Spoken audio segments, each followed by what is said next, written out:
Ramadan pada pagi hari ini nanti juga ada yang namanya program-program lain, bukan hanya di bulan Ramadan tapi di bulan-bulan eh, selanjutnya untuk apa namanya hmm, program di Rumah Sakit Amanah Merdeka Center Banjarmasin itu sendiri. Untuk kawan-kawan yang sudah bergabung, disampaikan lagi ke kawan-kawan yang ada di rumah atau yang belum bergabung.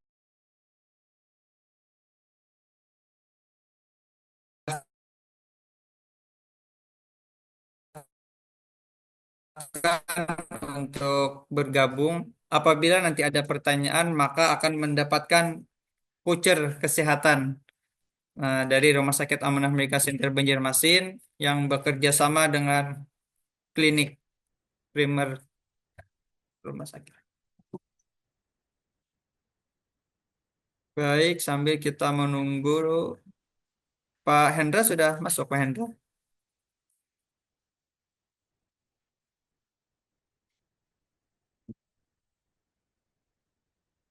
Mas Agus, oh di sini ada Mas Agus, ada Mas Sufyan. Assalamualaikum, kawan-kawan.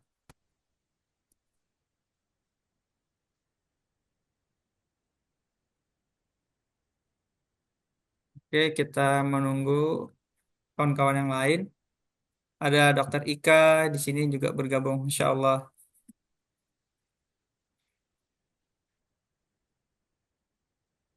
Oke, baik.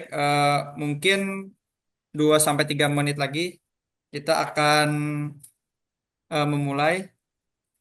Kawan-kawan yang lain boleh diundang dulu, boleh diundang. Kalau ada yang belum masuk di Zoom, boleh diundang yang lain, Halo, biar halo. acara segera kita mulai.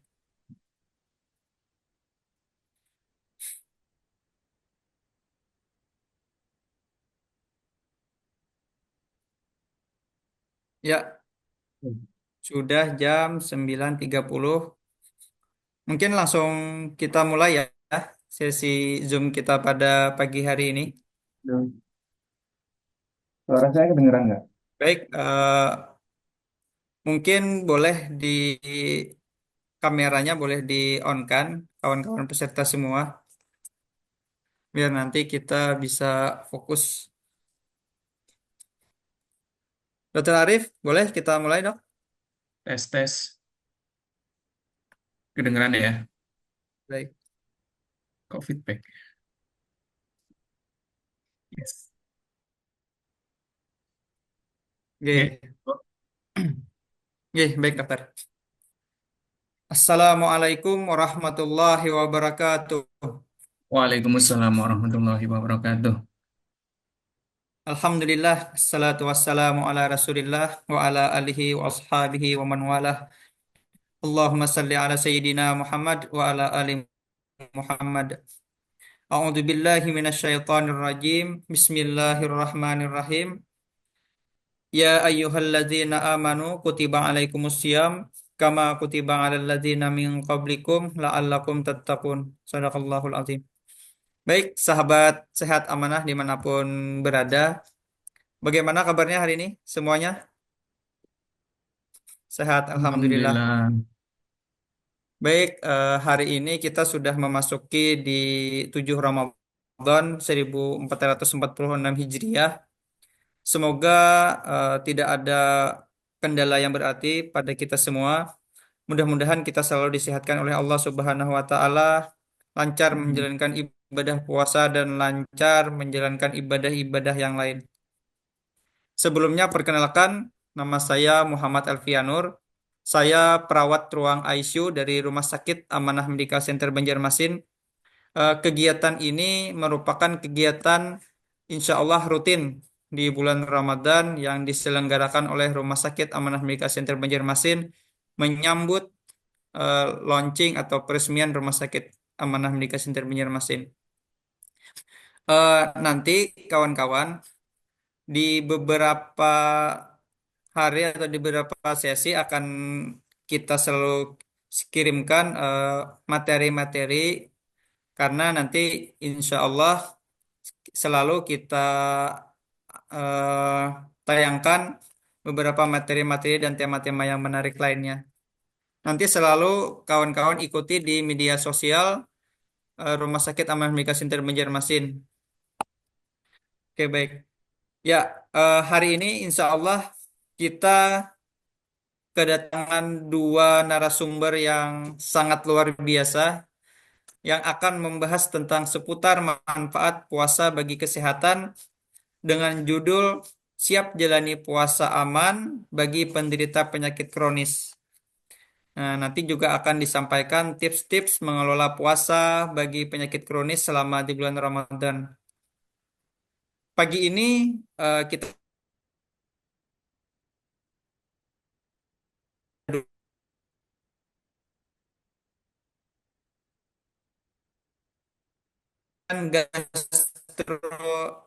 gastroenterohepatologi. Assalamualaikum dokter. Waalaikumsalam warahmatullahi wabarakatuh. Bagaimana kabarnya dok? Sehat Alhamdulillah dok?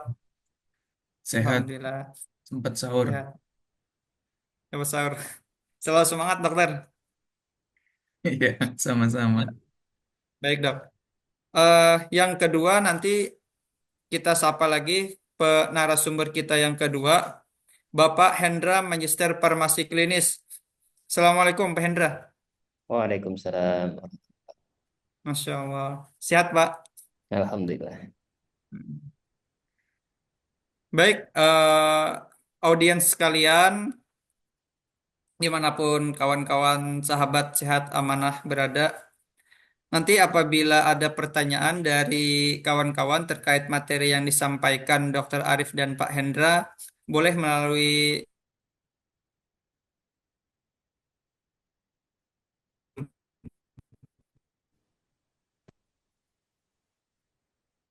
diberikan voucher dari Rumah Sakit Amanah Medical Center Banjarmasin bekerja sama dengan Amanah Primary Clinic. Insya Allah.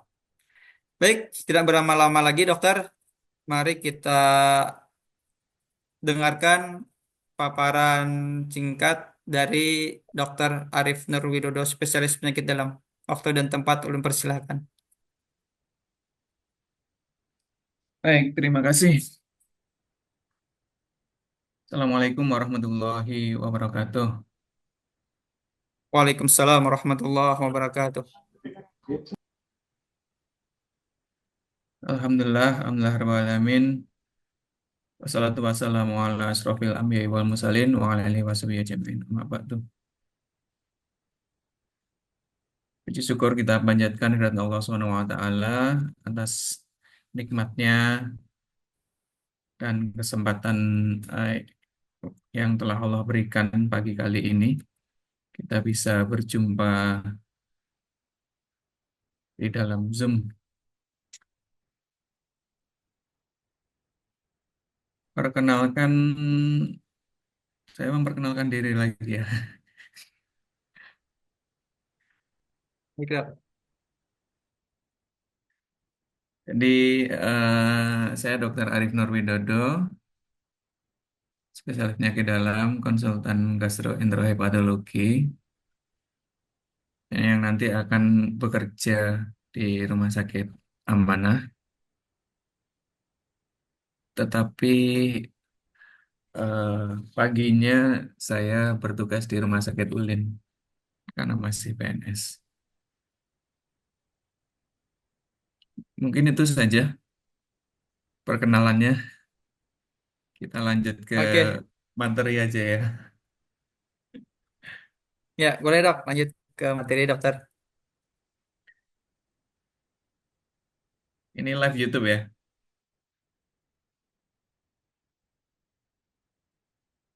Suaranya putus-putus ya. Bagaimana?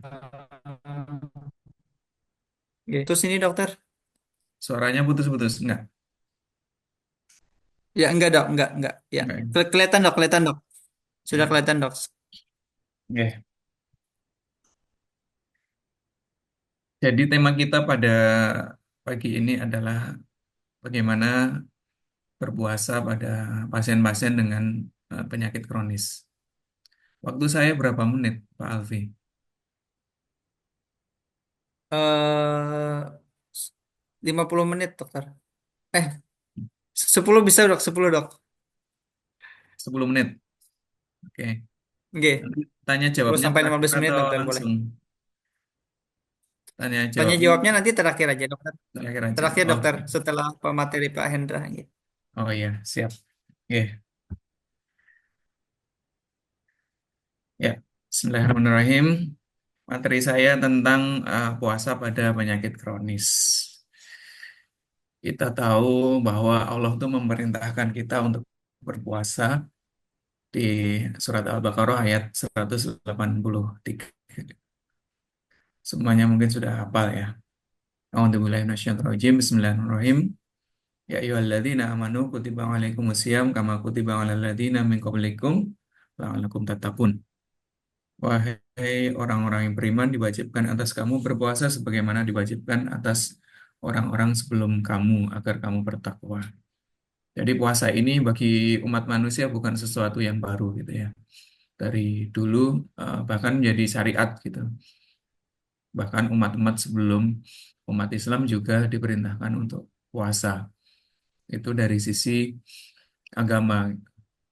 Tetapi eh, secara umum ya, dari dulu sampai sekarang orang tuh mempunyai kebiasaan juga untuk berpuasa. Manusia ini. Kemudian di ayat 184-nya Allah memberikan clue gitu kan. Wang tasumu khairul lakum in kuntum ta'lamun.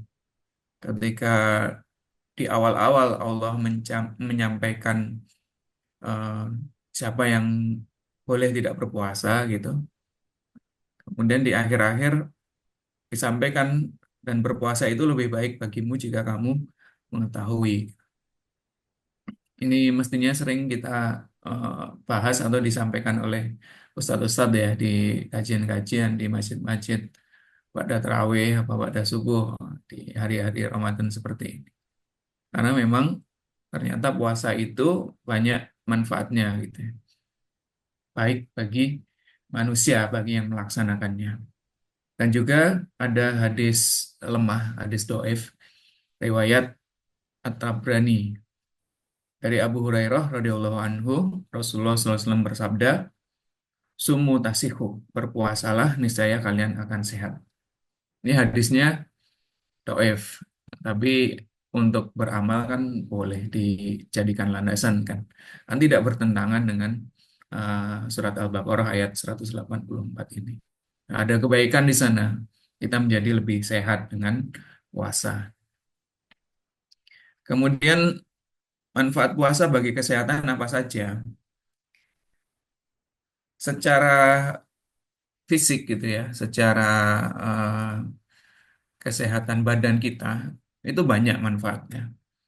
Yang pertama tentu saja menurunkan lemak tubuh, termasuk kolesterol jahat atau kolesterol LDL. Biasa kita sebut LDL. Ada kalau cek kolesterol tuh ada 4 ya. Kalau pakai stick aja itu biasanya kolesterol total yang dicek. Jadi kolesterol total itu ada kolesterol jahat LDL dan kolesterol baik atau HDL. Nah ini puasa menurunkan kolesterol jahat LDL. Satu lagi yang diperiksa biasanya trigliserid, ya kan? Ada 4 itu. Puasa ini menurunkan kolesterol jahat dan akhirnya nanti itu akan bermanfaat untuk mencegah atau mengurangi risiko terjadinya serangan jantung. Karena kita tahu kalau kolesterol jahat itu kan dia nanti akan menyebabkan penyumbatan ya pembuluh darah atau aterosklerosis.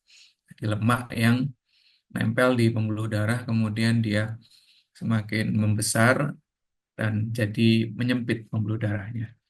Seperti itu. Jadi puasa ini bagus gitu untuk mencegah serangan jantung lewat menurunnya kolesterol jahat tadi. Kemudian tekanan darah juga akan turun. Tekanan darah juga akan turun. fungsi liver membaik, fungsi metabolisme di dalam tubuh dan pencernaan kita juga membaik sebenarnya. Karena kan diistirahatkan ya ketika kita berpuasa, pencernaan kan diistirahatkan. Jadi eh, akan lebih banyak kerja-kerja untuk memperbaiki sel-sel tubuh yang rusak itu ketika pencernaan itu diistirahatkan, terutama di lambung dan usus. Memperbaiki fungsi hati, ya, karena kalau kita berpuasa, metabolisme tubuh kita teratur, pola makannya sudah diatur gitu kan, berbuka dan sahur. Kemudian ketika puasa, liver kita itu memproduksi gula gitu, supaya kita tidak terlalu rendah kadar gulanya. Nah, itu salah satu fungsi livernya memproduksi gula itu akan menjadi eh, optimal gitu ya. Dan juga eh, kerja liver untuk memetabolisme zat-zat obat atau zat-zat dari makanan yang harus diolah dulu gitu ya sebelum diedarkan itu kan juga akan berkurang karena kita berpuasa. Jadi dia juga akan fokus untuk memperbaiki sel-sel liver yang rusak misalnya. Seperti itu. Kemudian mengurangi peradangan. Radang apa? Radang sendi, di mana-mana ya. Kalau puasa itu ternyata juga mengurangi peradangan dan memperbanyak apa namanya sel-sel darah putih. Sel-sel darah putih yang merupakan imunitas tubuh kita itu akan meningkat, akan diproduksi lebih banyak. Makanya imunitas tubuh itu juga akan membaik, akan optimal. Tapi radang yang hanya apa kalau kita bilang sitokin inflamasi itu dia akan menurun. Kemudian detoksifikasi. Nah, ini kerja dari liver dan juga ginjal. Membantu regenerasi sel. Eh, sel apa? Semua sel di dalam tubuh. Ada yang bilang puasa itu juga memperbaiki eh, sel-sel kulit. Kulit yang mati itu akan cepat diperbaiki, diregenerasi lagi. Jadi dengan puasa malah kulitnya jadi bagus. Boleh dicoba mungkin bagi ibu-ibu atau kakak-kakak. Kemudian membantu Ya. memperbaiki tingkat kesehatan. Jelas ya dengan manfaat-manfaat seperti itu nanti akan membaik gitu ya, kualitas kesehatan kita. Kemudian itu secara fisik, secara psikis gimana? Nah, dengan puasa kita kan dituntut untuk mengendalikan diri, mengendalikan emosi, mengendalikan hawa nafsu. Ingin ini, ingin itu, ingin marah, ingin apa kan harus dikendalikan. Nah, itu. Jadi dengan kita berusaha mengendalikan diri itu juga secara psikis akan lebih baik, lebih terjaga stabil emosinya.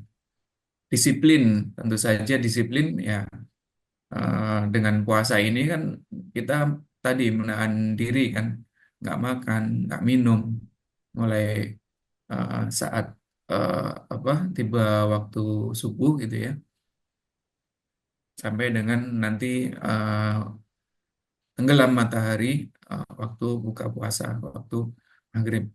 Kita menahan diri untuk tidak makan, tidak minum, dan hal-hal yang mengharamkannya. Itu kan latihan disiplin. Setiap pagi harus bangun pagi, sahur gitu kan. Ya, setelah sahur, sholat subuh. Itu kan kalau kita di luar bulan Ramadan mungkin seenaknya gitu ya. Subuh kadang bisa kesiangan gitu. Atau maghrib menjelang isya. Tapi dengan di bulan puasa ini enggak gitu ya. Kita disiplin tepat waktu. Sholatnya, semuanya menjadi teratur. Etos kerja juga akan meningkat. Stres juga akan menurun. Kenapa? Ya karena ketika kita puasa, kita kan lebih lebih ini ya, lebih woles lah, lebih slow. Karena kita tadi menahan diri gitu. Jadi nggak terlalu stres, nggak ada energinya untuk stres gitu. Nah inilah manfaat psikis dari puasa. Nah sekarang kita ngomong tentang penyakit. Penyakit itu ada dua, penyakit akut dan kronik. Kalau dilihat dari durasinya sih sebenarnya, atau gejalanya itu kalau dia singkat cepat itu akut. Tapi kalau dia lama berbulan-bulan sampai bertahun-tahun itu yang disebut penyakit kronik. Jadi akut itu hitungannya hari atau minggu atau jam gitu ya. Gejalanya biasanya kalau penyakit akut gejalanya jelas. Demam, sakit kepala, mencret, batuk, batuk atau pilek atau apa itu kan itu sesuatu yang akut biasanya. Kalau kronik itu kadang-kadang gejalanya tidak jelas dan bisa berubah. Sakit punggung terus-terusan ya, capek, terus manggah atau sesak gitu. Sesak juga bisa akut tapi juga bisa kronik. Kalau sesak yang kronik kadang ya sesaknya nggak begitu terasa gitu. Tapi kalau akut kayak serangan asma gitu kan sesak banget. Nah itu. Kemudian penyebabnya biasanya kalau akut itu infeksi, infeksi atau perubahan lingkungan. Misalnya kalau tadi yang saya sebutkan asma gitu karena eh, kedinginan atau apa gitu kan jadi serangan akut. Kalau kronik biasanya karena gaya hidup, karena faktor genetik, ya karena faktor lingkungan juga. Kerja di tempat berdebu atau yang tidak udaranya nggak bersih, ya lama-lama bisa kena penyakit paru kronik. Faktor gaya hidup tentu saja sekarang ya pasti lebih banyak penyakit-penyakit yang diderita oleh masyarakat Indonesia itu disebabkan karena faktor gaya hidup atau metabolik ya itu. Karena penyakit infeksi sekarang cenderungnya akan semakin menurun kan. Tetapi karena gaya hidup yang tidak sehat ini, maka penyakit-penyakit itu akan penyakit-penyakit yang kronik akan semakin banyak. Itu sudah terlihat jelas sih polanya. Semakin maju negara, semakin bersih, higienis, uh, tetapi penyakit-penyakit metabolik, penyakit yang kronik itu akan semakin meningkat. Dan itu beban ya, beban bagi eh, ya semuanya gitu, bagi negara. Kalau dilihat di BPJS Kesehatan gitu kan, yang paling banyak itu kan jantung, jantung, kemudian penyakit cancer, kemudian penyakit ginjal kayak gitu. Penyakit-penyakit kronik. Penyebabnya itu tadi dampaknya tidak signifikan pada kualitas hidup kalau penyakit akut. Artinya kualitas hidupnya sementara aja dia dia mungkin terganggu gitu, tidak bisa beraktivitas. Kalau sudah sembuh ya dia beraktivitas lagi. Tapi kalau penyakit kronis itu kan dia misalnya nyeri terus-terusan, gitu. Nyeri terus-terusan di lutut, ya itu akan mengganggu dia untuk beraktivitas dan seterusnya. Sesak terus-terusan ya mengganggu juga kan, nggak bisa bekerja gitu. Seperti itu. Kemudian ini contohnya ya, kalau penyakit akut biasanya flu, pilek, infeksi saluran kemih atau ISK. Kalau kronik, diabetes, hipertensi, sakit jantung, stroke. Stroke bisa akut, bisa kronik. Stroke akut tuh biasanya kalau dikatakan akut tuh kurang dari 7 hari itu masih akut. Tapi kalau kronik itu kan sudah tidak bisa kembali gitu, kerusakan otaknya itu udah permanen itu lebih dari 7 hari. Kemudian ada gejala lumpuh sebelah gitu kan. Seterusnya itu eh, pengobatannya tidak dengan obat, tapi dengan fisioterapi gitu ya, dilatih lagi untuk pemulihan otot-ototnya. Nah, kalau penyakit akut obat-obatnya biasanya simple ya, ya simple. Tapi kalau kronik biasanya lebih kompleks. Kadang kala kalau kita sudah usia tua, itu penyakitnya nggak cuma satu, bisa ada diabetes, ada hipertensi, ada Berganti. apa lagi? Itu ada sakit lutut, nah itu mungkin pernah serangan jantung atau serangan stroke gitu. Jadi harus di-maintain gitu kalau penyakit kronik ini. Harus minum obat terus-menerus. Itu penyakit akut dan kronik. Nah, yang tadi penyakit kronik kayak diabetes dan sebagainya, mana yang boleh puasa, mana yang boleh tidak. Prinsipnya kalau dengan gejala yang akut gitu, kita tidak boleh puasa. Kalau lagi demam banget gitu, jangan puasa. Nanti malah tambah parah. Karena kan nggak boleh minum obat, nggak boleh minum.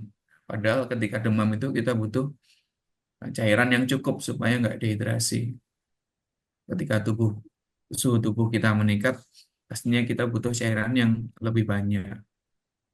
Nah, seperti itu. Jadi prinsipnya kalau lagi ada serangan atau akut gitu ya, eh, ada keakutan di sana, lebih baik tidak berpuasa. Tetapi ini yang yang menarik ya.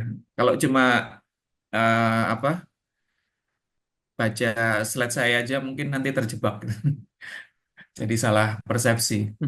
Karena Iya. penyakit-penyakit kronik itu bisa terjadi juga serangan akut. Diabetes misalnya, diabetes ya, kencing manis. Itu bisa aja dia ya normal-normal aja, gulanya nggak apa-apa, bagus, 200 atau 300 nggak kerasa apa-apa. Tapi ada kalanya dia akan ada serangan akut gitu. Ya biasanya dipicu karena infeksi. Tiba-tiba gulanya naik tinggi gitu, kemudian demam gitu. Nah, itu penyakit kronik yang disertai dengan serangan akut atau asma terkontrol. Tiba-tiba karena ada pemicu kecapean kayak atau kena debu atau apa tiba-tiba muncul asmanya padahal sudah terkontrol. Asmanya bertambah berat. Nah, itu asma yang eksacerbasi akut. Penyakit paru obstruktif kronis gitu ya, atau PPOK itu juga seperti itu. Bisa dia terjadi serangan-serangan akut. Jadi penyakit kronis itu tidak tidak tidak stay kronis terus gitu, terkontrol terus enggak. Kadangkala dia bisa menjadi serangan akut. Nah, di saat itu lebih baik tidak berpuasa. Ya, kalau terjadi serangan akut. Tapi kalau kalau stabil saja prinsipnya itu boleh. Kalau penyakit kronis yang stabil itu boleh. Contohnya ini ya, kita nggak boleh puasa kalau penyakit kencing manis kita itu tidak terkontrol ya. Terutama jika pakai insulin. Biasanya diabetes yang tipe 1 gitu, dia pakai insulin, suntik di perut kan. Nah, itu. Atau diabetes, pokoknya diabetes yang tidak terkontrol, gulanya sering tinggi, sering serangan gitu ya, sering masuk rumah sakit. Itu kan berarti nggak terkontrol. Nah, itu berbahaya untuk berpuasa. Lebih baik ditanyakan dulu dengan dokter penyakit dalamnya atau dokter penyakit dalam yang konsultan endokrin metabolik gitu. Nanti ada dokter Fauzia Nurliani yang bergabung di Amanah Premier. Amanah Premier, Amanah Medical Center. Amanah Media Center. Iya, Amanah Medical iya Center, dok. rumah sakit. Jadi yang gulanya tidak terkontrol itu bisa ada dua, bisa hipoglikemi, bisa hiperglikemi. Gulanya rendah atau gulanya tinggi. Seringkali gulanya yang terlalu tinggi sampai di atas 500 misalnya. Atau dia jadi ketoasidosis. Karena kan puasa itu kan eh, energi yang dipakai Biasanya ketika sudah berapa jam kemudian ada pemecahan keton namanya, ketonisasi. Jadi ketonnya akan naik. Itu jadi ketika eh, terjadi ada pemicu untuk infeksi dan sebagainya, waktu puasa bisa gulanya naik, ketonnya juga naik. Akhirnya terjadi koma, nggak sadar. Ketoasidosis metabolik namanya, KAD. Kemudian orang yang dia sering hipoglikemi, sering gulanya itu rendah, itu juga tidak boleh berpuasa. Dengan puasa nanti akan tambah rendah gulanya, nggak ada asupan energi, kalori. Kemudian penyakit ginjal kronis, biasanya stadium 4 atau stadium 5.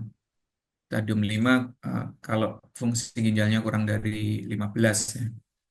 Stadium 4 kalau fungsi ginjalnya kurang dari 30 kalau nggak salah. Ya, nanti itu dilihat dari kadar ureum dan kreatininnya. Nanti bisa dicek di laboratorium di Amanah Medical Center. Kreatininnya seperti apa? Penyebabnya apa sih gagal ginjal? Paling banyak memang hipertensi yang lama. Kemudian sekarang sudah mulai banyak nih, diabetes. Kencing manis itu juga menjadi penyebab gagal ginjal. Kemudian batu ginjal itu juga bisa ginjalnya jadi rusak. Gitu. Nah, kalau orang dengan gagal ginjal yang lanjut itu bisa elektrolitnya tidak seimbang. Biasanya kaliumnya tinggi. Nah, dengan puasa itu akan malah memperburuk fungsi ginjalnya karena eh, dia semakin dehidrasi. Dan pasien-pasien yang cuci darah itu tidak disarankan untuk berpuasa ya. Kemudian ini hipoglikemi saya kutip sedikit gitu ya. Eh, Kadar gula darah kurang dari 70. Nah, gejalanya apa? Kalau ringan itu gemetar, berkeringat, berdebar-debar, lapar itu masih ringan. Jadi kita puasa di awal-awal kan seperti itu ya. Iya. Berdebar-debar gitu, lapar, berkeringat, Lemas. gemetar gitu. Nggak bisa berdiri, lama-lama siup. Gitu. Itu bisa hipoglikemi kan. Itu boleh berbuka berarti dok ya? Iya. Iya. Kemudian kalau semakin hipoglikeminya semakin berat, bisa berputar atau hanyut atau vertigo, pandangan kabur, nggak bisa ngomong itu ditanyain, kamu kenapa? Nggak bisa ngomong. Terus lemes ya, lemes. Kalau kurang dari 40 bulannya itu malah dia tiduran aja itu nggak bisa bangun. Ini berbahaya ya. Pasien-pasien yang dengan kencing manis gitu, kalau hipoglikemi seperti ini berbahaya. Lebih lebih cepat itu untuk apa gagal jantung atau komplikasi yang lainnya kalau kalau dia dengan hipoglikemi. Jadi harus ditangani segera.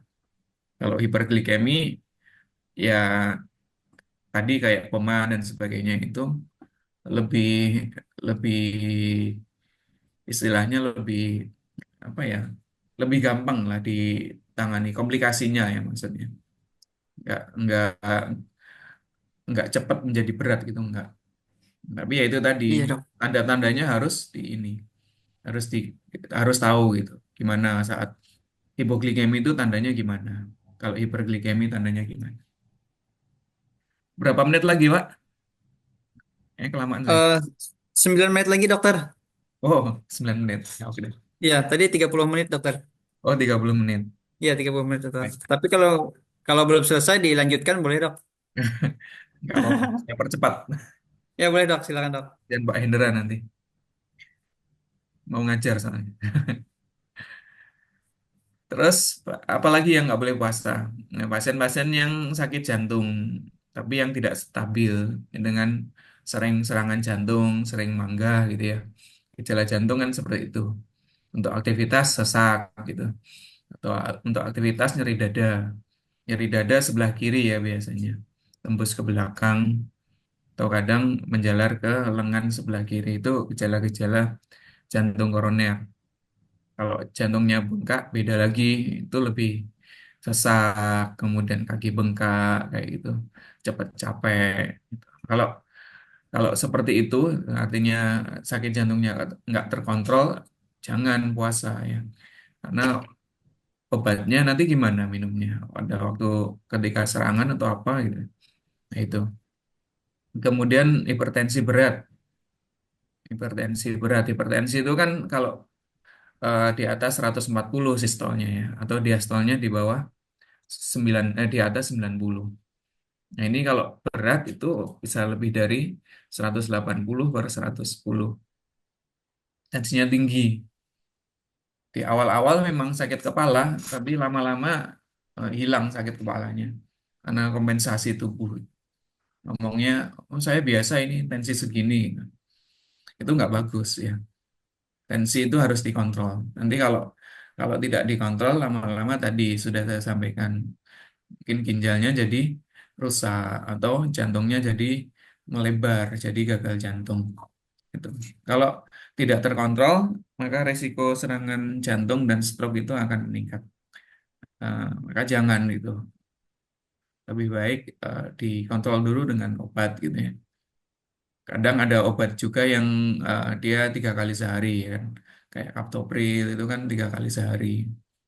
Nah itu kalau cocoknya obat dengan itu, kalau dipaksa puasa ya nanti tensinya akan naik. Tapi banyak obat-obat yang tidak 3 kali sehari, bisa sekali sehari, bisa 2 kali sehari. Makanya dikonsultasikan. Kemudian penyakit lambung yang parah. Ini kerjaan saya ya. Luka lambung, ulkus peptik itu luka lambung. Atau GERD, GERD yang berat. GERD itu asam lambung. Nah, kalau kalau luka di lambung itu bisa sampai berdarah kan. Masalahnya itu. Nah, ketika berdarah seperti itu, ada luka di lambung, itu di awal-awal memang puasa dulu gitu. Puasa untuk supaya bekuan darahnya itu atau lukanya itu yang berdarah itu cepat membeku gitu untuk menutup lukanya kalau terjadi perdarahan. Tapi nggak lama-lama puasanya gitu. Karena setelah ini setelah lukanya sudah berhenti perdarahannya itu harus mulai makan lagi. Kalau terlalu lama puasanya malah nanti fili-fili atau fili-fili ususnya atau yang bagian penyerapan makanan atau sel-sel lambungnya nanti permukaannya malah akan mati. Malah nanti ini apa pencernaannya jadi terganggu. Nah, ketika aktif seperti itu ya puasanya sebentar aja. Tetapi ketika apa perdarahannya banyak ya puasa dulu. Setelah itu baru masuk makanan lagi. Asam lambung itu akan meningkat ya, dia akan merusak ke ini ke pembekuan darah yang sudah terbentuk. Nah, itu. Kemudian pasien GERD atau asam lambung yang berat yang sering sering berulang ya atau nyeri itu biasanya panas sih, panas di dada gitu, itu sering kambuh itu ya disarankan tidak berpuasa karena kalau telat makan gitu asam lambung naik gitu kan. Tuh. Ya yang berat-berat aja. Kalau yang bisa dikontrol dengan obat ya boleh aja makan. Ya. Kemudian penyakit liver yang berat atau penyakit hati biasanya cirrosis atau livernya kaku. Itu tandanya asites atau perutnya besar, ada cairannya. Varises di kerongkongan, sering muntah darah. Atau ensefalopati. Ensefalopati itu eh, kesadarannya menurun. Itu boleh puasa kalau berat ya. Kemudian kalau serangan akut hepatitis itu juga tidak boleh ya untuk puasa ketika serangannya akut. Tapi kalau hepatitis kronis, hepatitis B, hepatitis C ya nggak masalah puasa. Nggak ada nggak ada pantang larang kayak ya nggak ada. Kalau kalau kronis dan stabil nggak masalah. Kemudian pasien dengan penyakit jiwa, skizofreni atau pasien dengan depresi berat. Ini tidak tidak boleh puasa karena apa? Karena kan gejalanya dikontrol dengan obat. Kalau telat makan obat, dia bisa tambah berat gitu. Kalau depresi berat kemudian tidak diobati, dia udah punya pikiran mau bunuh diri dan sebagainya. Itu kan bahaya kalau nggak minum obat. Itu harus jangan puasa dulu lebih baik. Harus dipantau. Kemudian apa lagi? Pasien hamil ya, pasien hamil dengan risiko tinggi, yang preeklamsi, diabetes, yang berat bayinya kecil atau bayinya itu kurang kurang gizi gitu ya, janinnya ya. Ya itu harus jangan puasa dulu ya. Kalau preeklamsi itu kan tensinya kan naik, preeklamsi karena kehamilan. Maka dia harus minum obat, makanya jangan puasa dulu. Keselamatan ibu dan bayinya itu lebih penting daripada eh, puasanya gitu. Nggak apa-apa. Akhirnya kan boleh kan bayar fidyah. Kemudian juga lansia, lansia yang sudah sangat lanjut, yang lemah, yang eh, dehidrasi atau kurang cairan, fungsi organnya menurun, biasanya ginjalnya udah mulai kurang baik itu fungsinya. Nah ini lebih baik tidak puasa karena gejala dehidrasi pada orang-orang tua itu juga nggak kentara kayak orang yang masih muda. Kalau kita dehidrasi atau kurang cairan itu kan haus itu kan Iya. berdebar-debar. Tapi kalau orang orang tua biasanya ya biasa aja dia nggak ada gejala kadang-kadang. Nah itu ini bahaya kalau diteruskan puasanya malah tambah dehidrasi. Tambah ngedrop. Mana supaya kita puasanya aman? Ya pertama konsultasi dulu. Kalau misalnya ragu, saya bisa puasa atau enggak, konsultasi dulu aja. Nanti kita cek apa kadar gulanya, kayak apanya, fungsi ginjalnya, gitu, jantungnya bagus atau tidak. Gitu. Ini fit untuk puasa atau puasa tapi dengan catatan nanti obatnya diatur dan sebagainya. Ya, makanya konsultasikan dulu biar biar aman puasanya. Tidak puasa malah tambah sakit. Nah, kemudian saat sahur dan berbuka itu makannya juga harus seimbang ya gizinya. Saat sahur harus dengan karbohidrat yang kompleks bisa supaya energinya itu bisa bertahan lebih lama. Nasi ya, nggak harus nasi merah sih. Roti, protein penting, sayuran penting, buah-buahan juga penting. Ya pokoknya gizinya seimbang waktu sahur dan minum air yang banyak. Kemudian buka dengan makanan ringan yang manis atau air putih supaya energinya kembali lebih cepat.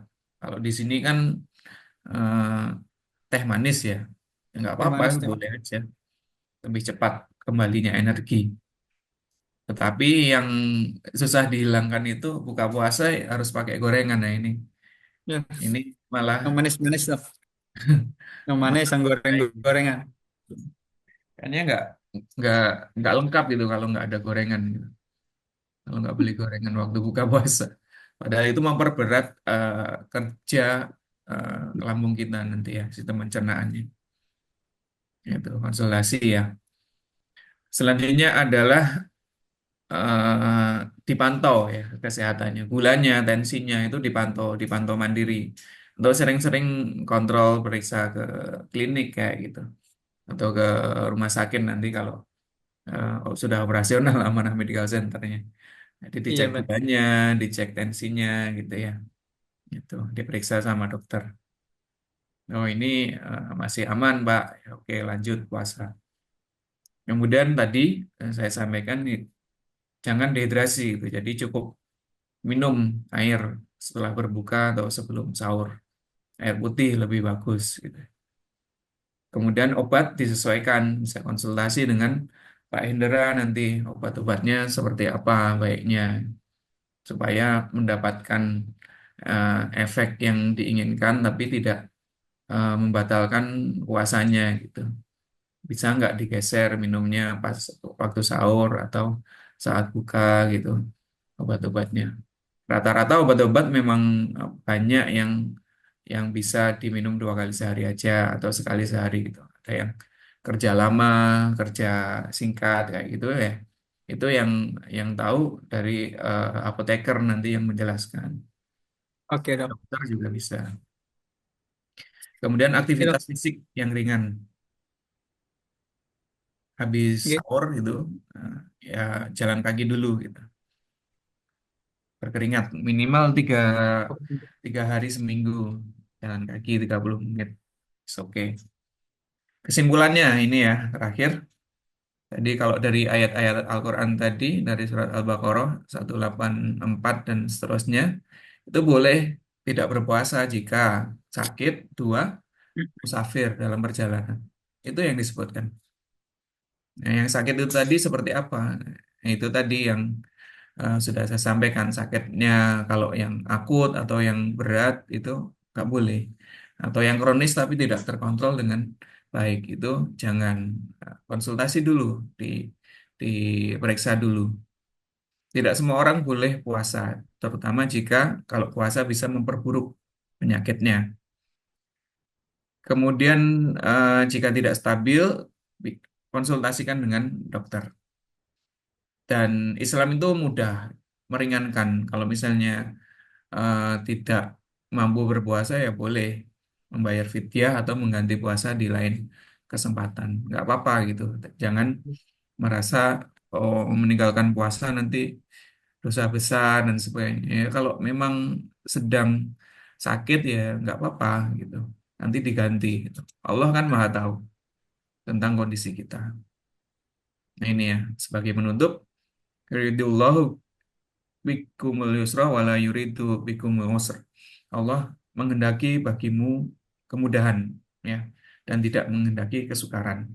Al-Quran surat Al-Baqarah ayat 185. Itu yang bisa saya sampaikan. Alhaqqu min rabbikum falam takunanna minal mumtarin. Wabillahi taufiq wal hidayah. Wassalamualaikum warahmatullahi wabarakatuh. Waalaikumsalam warahmatullahi wabarakatuh. Masya Allah, dokter. Luar biasa ini, dok, pemaparan materinya singkat, padat, dan jelas. Juga ada ayat-ayat Al-Quran. Baik, dokter. Mungkin ini, dok, langsung kita bacakan aja, dokter, pertanyaan. Karena ada beberapa pertanyaan yang masuk nih cukup banyak, dokter. Jadi saya bacakan, nanti mungkin langsung dijawab, dok. Di kolom chat via Zoom, ini saya bacakan untuk yang pertama ada Supri Nuryani. Assalamualaikum, dokter. Waalaikumsalam Alham- warahmatullahi wabarakatuh. Alhamdulillah materinya sangat bermanfaat. Mohon izin bertanya, dokter, apakah pada pasien DM yang puasa dengan terapi insulin tetap suntik seperti biasa atau dikurangi dosisnya, dokter? Terima kasih. Ya, Ya, mungkin singkat ya, dok. terima kasih Ibu Supri. Jadi suntik insulin itu banyak jenisnya sekarang insulin. Ada insulin yang nyuntiknya seminggu sekali, itu ada. Ada yang insulin nyuntiknya setiap setelah makan, tuh ada. Ada juga yang suntiknya sekali sehari aja, itu ada. Jadi nanti dikonsultasikan dulu mana insulin yang dipakai gitu. Biasanya kalau yang kerja panjang itu boleh digunakan untuk mengontrol gula darah puasa biasanya. Gula darah yang basic. Kita kan ada gula darah yang basal namanya gula darah basal itu dikontrol dengan insulin yang kerja panjang itu. Tapi kalau insulin yang kerja pendek itu biasanya kan ketika setelah kita makan kita suntik tuh. Itu hati-hati kalau kalau bisa supaya nggak hipoglikemi ya kalau dosisnya waktu sahur itu dikurangi. Tapi kalau waktu buka itu dosisnya normal ya. Jadi kan kita masih butuh energi ya untuk puasa gitu. Kalau eh, waktu sahur kan kita masih panjang kan puasanya. Iya, Nah, Dok. itu resiko kalau kita dosisnya penuh gitu atau kelebihan gitu. Nanti 3 jam kemudian ngedrop gulanya kan. Kerjanya kan biasanya puncaknya di situ 3 jam. Kalau suntik yang kerja pendek gitu, eh, rapid acting ya namanya. Nah, itu biasanya bisa hipoglikemi kalau 3 jam setelah nyuntik. Karena kerjanya puncaknya kan di situ. Padahal kita kan masih butuh gulanya itu untuk sepanjang hari. Itu mungkin. Jadi diatur dulu, konsultasikan dulu yang eh, apa meresepkan insulin itu dokternya, dokter penyakit dalam ataupun dokter konsultan endokrin metabolik ya KMD nanti akan diatur gitu supaya aman. Tapi boleh berpuasa. Ya. Kadang Oke. orang kalau gulanya 300 nggak terkontrol apa gitu disuruh nggak puasa ya nggak mau deh. Saya enak-enak aja kok badannya. Iya benar, Dok. Ya sudah itu semuanya diserahkan kepada nganu pasien Pasiennya, Dok, ya. Bapak Ibu semua gitu. Gimana gitu. Eh, ya yang penting itu tadi jangan memaksakan diri gitu ya. Jangan memaksakan diri. Jadi dokter kan memberikan advice nanti pasiennya mau menjalankan atau tidak ya nggak apa-apa. Yang penting bisa mengukur diri. Mungkin itu Oke, Mas baik, Dok. Supri. Oke, Dok. Eh, saya bacakan pertanyaan selanjutnya, Dokter. Iya. Ini dari Ibu Yuli dari Bank CMB Niaga Syariah, Dokter. Akan saya bacakan. Assalamualaikum, Dokter. Ibu saya sudah 1 tahun operasi bypass jantung. Alhamdulillah sampai saat ini lancar. Apakah boleh aja berpuasa, Dokter? Dan pertanyaan kedua, beliau kan juga mempunyai sakit satu. Nah, minum obat itu normal aja, Dok? Malam hari atau setelah sahur, Dokter? Begitu pertanyaannya, Dok. Oh iya, terima kasih. Iya, Dok. Jadi pasca operasi bypass ya, karena jantung koroner. Biasanya karena nggak bisa dipasang ring, akhirnya di bypass gitu. Nah itu untuk pencegahan serangan selanjutnya, kalaupun faktor risikonya masih ada kan minum pengencer darah biasanya. Pengencer darah dan faktor risikonya yang lain juga dikontrol. Tekanan darah tinggi kan juga harus dikontrol. Nah itu sebenarnya untuk puasa kalau stabil boleh-boleh aja, nggak masalah. Obat tensinya atau dan obat pengencer darahnya untuk mengontrol nganunya apa hipertensinya. Jadi karena sudah bypass yang penting itu tadi jangan sampai terjadi sumbatan lagi. Tadi minum obat pengencer darah, kadang dikasih juga obat untuk menurunkan kolesterol kan. Biasanya diminum malam. Nah, itu boleh setelah buka puasa. Tapi obat tensi, obat ininya pengencer darahnya setelah sahur itu boleh. Tapi ya tergantung dokternya yang merawat. Nah, diatur seperti apa. Karena rata-rata memang obatnya tidak 3 kali sehari, bisa sekali sehari kebanyakan ya. Mungkin obat hipertensi bisa ada yang 2 kali sehari. Nah, itu diatur aja setelah berbuka dan setelah sahur. Itu Bu Yuli. Semoga menjawab. Oke, baik, Dokter. Mungkin satu pertanyaan lagi, Dok. Mohon izin, Dokter. Ya, ini dari Ibu Irma Nur Febrianti, Dokter. Saya bacakan, Dok. Izin bertanya, Dok. Keluarga saya menjalani MCU dan cek lab menunjukkan nilai fungsi hati yang tinggi. Saat ini konsumsi obat untuk menurunkan nilai fungsi hati. Apakah obat-obat tersebut boleh di-stop selama bulan Ramadan dan hanya berpuasa saja untuk menurunkan nilai fungsi hatinya, Dok? Pada saat MCU, kondisinya baik-baik saja, namun hasil lab menunjukkan nilai fungsi hati tinggi. Terima kasih, Dokter. Terima kasih. Jadi mungkin yang dimaksud fungsi hati itu SGOT, SGPT mungkin ya, atau ala alanin trans aminotransferase. Itu sebenarnya bukan fungsi hati, itu menandakan eh, rusaknya sel-sel liver gitu. Nah, itu dia mengeluarkan SGOT, SGPT. Kalau SGOT itu tidak hanya dari liver yang mengeluarkan, tapi juga dari otot, dari jantung, dari ginjal. Tapi kalau SGPT itu memang banyak ditemukan di liver, tapi juga bisa ditemukan di organ yang lain. Jadi kalau SGOT, SGPT-nya naik, itu kita lihat dulu naiknya sampai seberapa gitu. Kalau cuma berapa naik sedikit aja ya nggak apa-apa. Kalau 2 kali lipat ya wait and see. Kalau 5 kali lipat, nah itu baru kita cek selanjutnya. Ada infeksi virus kah? Ada apakah gitu? Hepatitis kan biasanya yang menyebabkan. Nah, itu dicari dulu penyebabnya. Kenapa SGOT SGPT-nya naik? Terus pengobatannya seperti apa? Sebenarnya ya dengan istirahat yang cukup itu sudah membantu sih. Atau misalnya bisa juga karena obatnya, namanya drug induced liver injury atau DILI. Nah, itu obatnya harus di stop ya, yang dicurigai menyebabkan peningkatan SGT SGPT. Kalau dikasih obat untuk mengurangi peradangan itu, ya kan rusak biasanya karena radang kan, hepatitis akut namanya. Nah, itu kalau dikasih obat untuk menurunkan itu, ya kalau saya tidak harus 3 kali sehari, 2 kali sehari itu cukup, nggak masalah.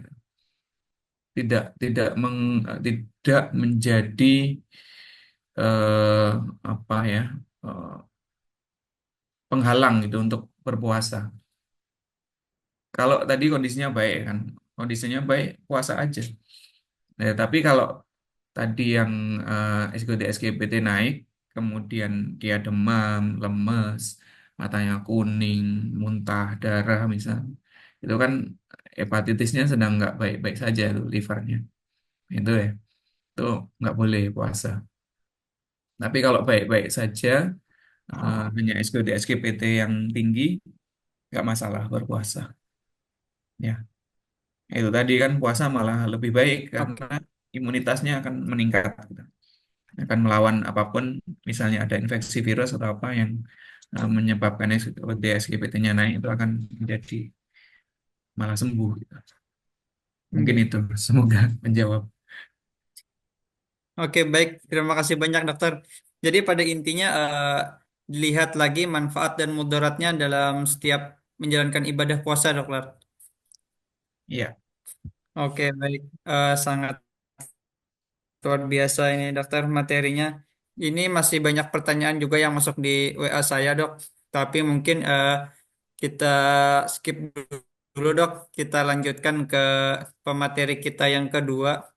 Mungkin beliau juga sudah tidak sabar nih, dok, untuk menyampaikan materi-materi terkait oke. pengobatan-pengobatan.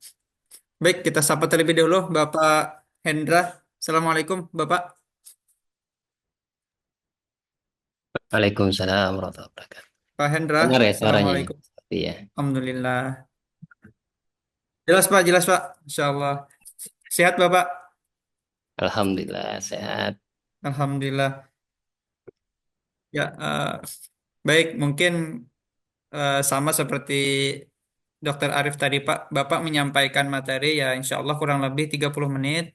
Nanti kita lanjutkan ke pertanyaan kawan-kawan di bisa masuk via WA atau juga masuk di kolom chat Zoom. Mungkin itu Pak, waktu dan tempat ulun persilahkan. Oke, izin mau share screen ya. Oke, boleh Pak.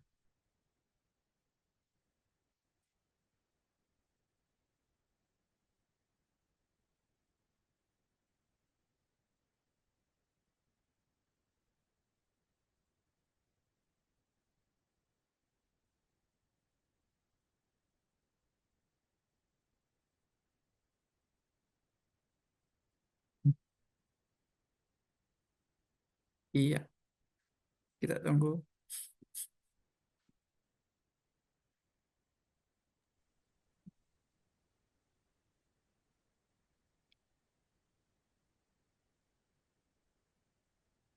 Izin ya belum ya.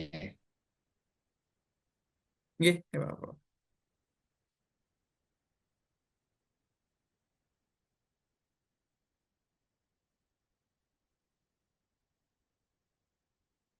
Eh, Mungkin kawan-kawan peserta apabila mau bertanya, tadi penanya 3 orang itu insya Allah mendapatkan voucher nanti.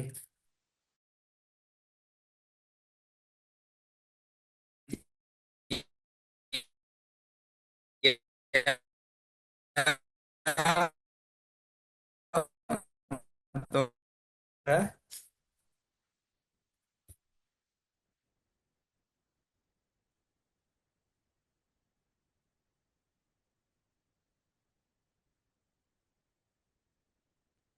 Oke, udah kelihatan ya. Belum Pak, belum. Kalau dari saya belum. Di tempat saya sudah ini. Oh, oke. Sudah Ya, belum? Terlihat? Masih ini Pak. loading, Ya, Pak. boleh mungkin langsung.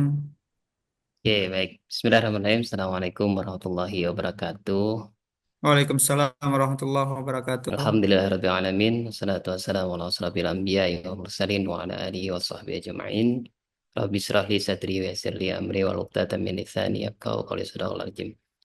Alhamdulillah, eh, pagi hari ini bisa sharing dengan Bapak Ibu sekalian, tenaga kesehatan juga yang hari ini hadir. Assalamualaikum Pak Dokter, mohon izin Pak Dokter Arif, kemudian Mas Alfi yang hari Waalaikumsalam. ini menjadi moderator. Terima kasih juga kepada yang berhadir dan teman-teman yang menyiapkan kegiatan ini yang mudah-mudahan nanti jauh lebih maksimal. Tadi kalau tidak salah juga ada senior ulun nih, Pak Hari. Beliau menyapa juga. Waalaikumsalam Pak Hari. Nah, mudah-mudahan sehat walafiat beliau di IAI PDIAI Kalimantan Selatan di organisasi profesi apoteker. Baik, saya konfirmasi dulu Mas Alfi, slide-nya terlihat nggih? Bentar, bentar Pak. Belum keluar. Belum. Belum keluar ini Jadi Pak, belum muncul. keluar Oke. ya. Mungkin bisa di-share ulang Pak. Mm-mm. Oke, sebentar. Oke. Di tempat saya sudah terlihat, tapi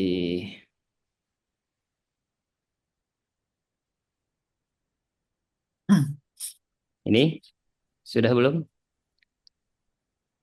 Masih belum? Masih belum Pak.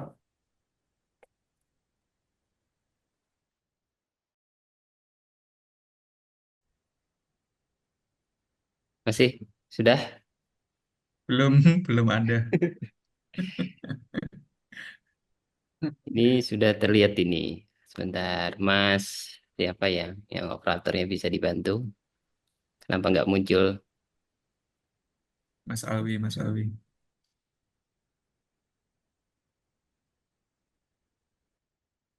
Saya kirim sebentar.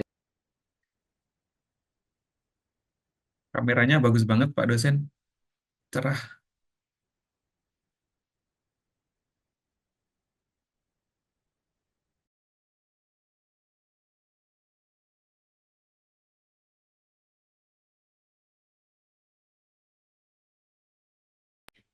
Spotlightnya dimatikan dulu sepertinya. Oke, baik. Selagi menunggu ini, Pak Hendra, mungkin kawan-kawan peserta ya, link absensi jangan lupa untuk diisi terlebih dahulu. Nah, nanti yang sudah bertanya dapat voucher, nanti akan dihubungi oleh kawan-kawan dari Amanah Medical Center. Ya, Masih belum terlihat, Mas Alfi? Pada sudah muncul. masih belum daftar. Pak, Oke, lagi dibantu oleh kawan-kawan IT. oke, sebentar. Saya juga ngirim Oke. nanti ya.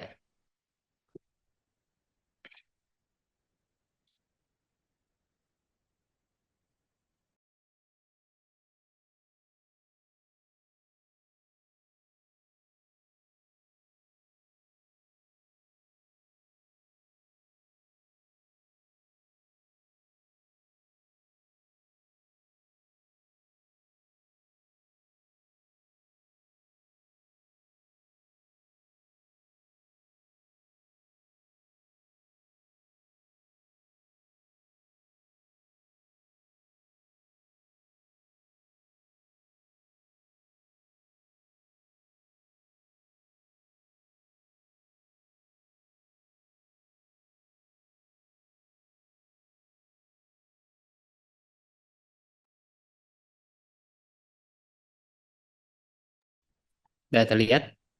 Tetap belum? Nggih, belum Pak, belum terlihat. Mungkin sebentar lagi ini Pak. Ya, saya kirim Ah, nanti ke, Nggak diam dulu. kalau Nggih, gitu saya boleh kirim ke dikirim Pak panitia ya. ke Salwi. Nggih.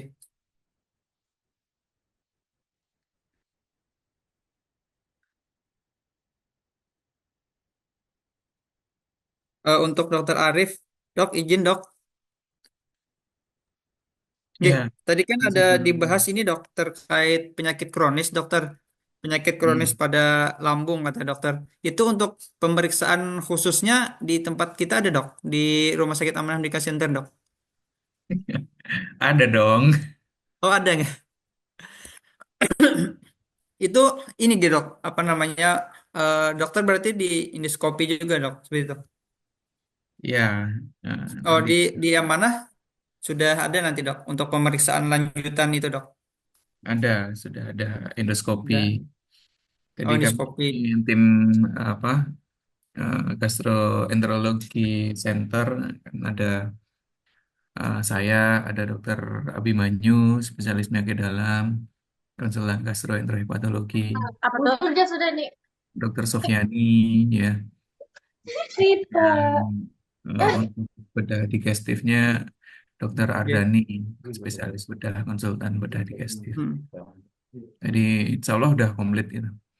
Kalau untuk ininya tindakan endoskopi ya pastinya ada lah. Sudah Iya. sudah dibeli alatnya. Alhamdulillah. Berarti Dan nanti mungkin eh, bisa memfasilitasi pasien-pasien kita yang mempunyai penyakit kronis Dok lah, khususnya di area lambung, ya, gitu Dok. jadi kan Oke. ketika pasien dengan MAH atau asam lambung itu kan kita harus Oke. buktikan dengan endoskopi memang benar nggak asam lambungnya naik. Hmm, hmm, hmm. Biasanya luka gitu kalau di kerongkongannya di bagian bawah itu ada luka, ada bukti bahwa asam lambungnya yang naik. Tuh. Contoh kalau mah itu disebabkan karena apa penyebabnya? Kita cari tahu. Biasanya kalau yang muda-muda karena stres aja gitu, di endoskopi ya nggak ada apa-apa. Hmm. Tapi kalau Oke baik. usia di atas 50 tahun, kita rekomendasi untuk endoskopi. Atau yang sudah usia tua, kita rekomendasi juga kita endoskopi. Kenapa ya? Berarti Risiko, risiko ada cancer dan sebagainya, tumor ya, hmm. itu kita harus singkirkan kalau usia tua. Ya, jadi Berarti pemeriksaannya ini Dok, perlu ini Dok. Nanti pemeriksaannya rawat inap atau seperti apa Dok? Soalnya kan kita pasien-pasien yang lansia itu kadang takut Dok, takut dilakukan hal-hal ini gitu kan psikologis pada lansia Dok. Apalagi kalau berlama-lama di rumah sakit mereka. Jadi lah nggak perlu enggak memakan waktu lama seperti itu. di one day care. Eh, Jadi oh, one day datang care. dikerjakan. Di Amanah one day care ada Dok. Ada, Di ya, rumah sakit Amanah one day care ada Dok. Oh ada. ada. Nanti Alhamdulillah. endoskopi Oke. konsepnya one day care. Tadi kayaknya ini. Sudah sempat Oh muncul Pak siap. ini. Alhamdulillah dokter. Iya tadi materi Oh, Pak Hendra sudah sempat muncul. Oke baik. Kita tunggu. Mungkin kalau sudah muncul langsung dilanjutkan oleh Pak Hendra ini Pak. Sudah ada beberapa pertanyaan malah ini yang masuk ini terkait obat-obatan.